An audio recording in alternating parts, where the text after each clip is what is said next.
Iewers hang 'n ster, baie blink en baie ver. 'n Planeet wat met 'n nuwe glans kom flonker teen die hemeltrans.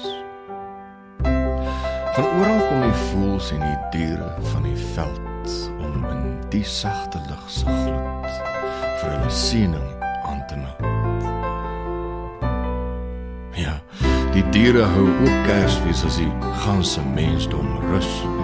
Dan kom almal een nader om vir 'n oomblik te berus.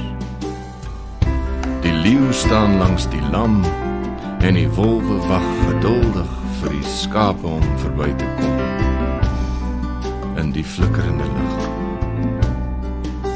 Die arend vou sy kloue in en selfs die vinke word nou stil. Hou hom dop wanneer hy nader kom vir die diere se ontvang. Hy glimlag vir die olifant en tel die strepe van die tier. Gee elke os wat aan 'n juk moet beer 'n oomblik van plesier. Hy raak aan elke mossie, aan die kop van elke dier. Streel die rug van al die perde en trap dan versigtig langs die muur.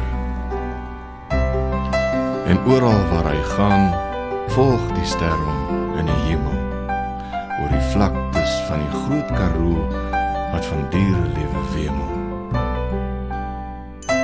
Deur die woude van die trope volg die ster hom waar hy loop, en hy elke bobbejaan en luislang met sy aanraking kom doop. En dan, as dit weer lig word, staan elke koei gerus op stal en weet, soos die ander diere,